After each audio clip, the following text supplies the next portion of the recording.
Selamat datang penonton karya Tanah Jawa, terima kasih sudah menonton di channel kami. Bantu kami untuk mengembangkan channel ini dengan subscribe, share, like dan memberikan tanda lonceng di channel ini, agar kami dapat memberikan informasi yang lebih baik lagi buat kalian. Terima kasih dan selamat menonton.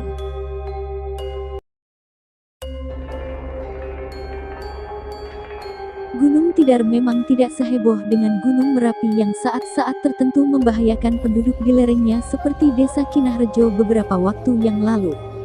Namun gunung yang berada di tengah kota Magelang tersebut adalah satu lerengnya merupakan kawah candra di muka bagi Akademi Militer yang mencetak perwira-perwira pejuang Sabta Marga yang berdiri pada 11 November 1957. Gunung Tidar yang berada pada ketinggian 503 meter dari permukaan laut ini pun dalam legenda dikenal dengan pakunya Pulau Jawa dan memiliki sejarah yang berkaitan dengan perjuangan bangsa Indonesia. Menurut cerita yang ada konon Gunung Tidar tidak ada yang berani mendatangi kawasan ini karena tempat ini ditunggu oleh jin dan setan yang dipimpin oleh Kiai Semar, namun bukan Semar Punokawan yang dimaksud di cerita ini.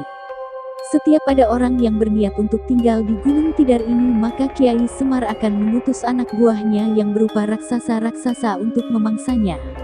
Namun setelah Syekh Subakir berhasil menaklukkan Gunung Tidar yang pertama kali dengan mengalahkan jin penunggu Gunung Tidar, maka keberadaan Gunung Tidar mulai banyak dikunjungi orang. Syekh Subakir merupakan orang yang berasal dari Turki yang datang bersama Syekh Jangkung untuk menyebarkan agama Islam. Untuk mencapai puncak Tidar tidak dibutuhkan waktu yang lama, hanya sekitar 30 menit. Dengan keberadaannya yang masih alami terdapat pohon-pohon pinus dan tanaman buah-buahan tahunan seperti salak hasil penghijauan era tahun 1960 yang menjadikan Gunung Tidar semakin hijau.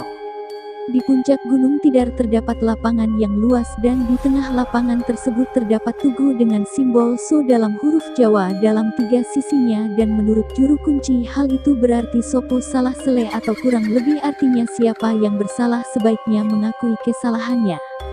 Tugu inilah yang disebut sebagai pakunya Tanah Jawa yang membuat keberadaan Tanah Jawa tetap tenang dan aman. Di Magelang terdapat sebuah bukit yang berada di tengah-tengah kota. Bukit itu sangat terkenal karena menjadi salah satu tempaan para taruna akabri. Bahkan bukit itu menjadi salah satu ciri khas kota itu. Namanya Bukit Tidar atau lebih dikenal sebagai Gunung Tidar. Konon Gunung Tidar merupakan pusat atau titik tengah Pulau Jawa. Syahdan, dahulu kala Tanah Jawa ini masih berupa hutan belantara yang tiada seorang pun berani tinggal di sana. Sebagian besar wilayah Jawa ini dahulu masih dikuasai berbagai makhluk halus.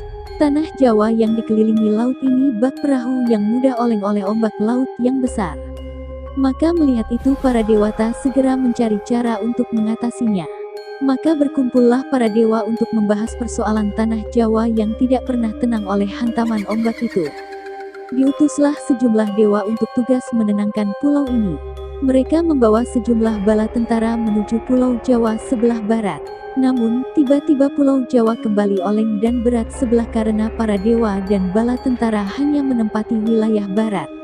Agar seimbang, sebagian dikirim ke timur. Namun usaha ini tetap gagal. Melihat kenyataan itu, maka para dewa sibuk mencari jalan pemecahan. Setelah beberapa waktu berembuk, maka didapatkanlah sebuah ide cemerlang. Mau tak mau para dewa harus menciptakan sebuah paku raksasa, dan paku itu akan ditancapkan di pusat Tanah Jawa, yaitu titik tengah yang dapat menjadikan Pulau Jawa seimbang. Paku raksasa yang ditancapkan itu konon dipercaya sebagian masyarakat sebagai Gunung Tidar. Dan setelah paku raksasa itu ditancapkan, Pulau Jawa menjadi tenang dari hantaman ombak. Alkisah, datanglah seorang manusia yang terkenal berani untuk mencoba membuka wilayah Tidar untuk ditinggali. Satria berani ini berasal dari tanah jauh. Konon ia berasal dari negeri Turki, bernama Syekh Bakir dan ditemani Syekh Jangkung. Kedua syekh ini disertai juga oleh 7 pasang manusia, dengan harapan dapat mengembangkan masyarakat yang kelak mendiami wilayah itu. Mendengar kabar itu, Kiai Semar murka. Diseranglah mereka oleh anak buah Kiai Semar, dan tiada seorang pun yang selamat kecuali Syekh Bakir yang sakti, soleh, dan sabar. Setelah bertapa selama 40 hari 40 malam, ia bertemu dengan Kiai Semar.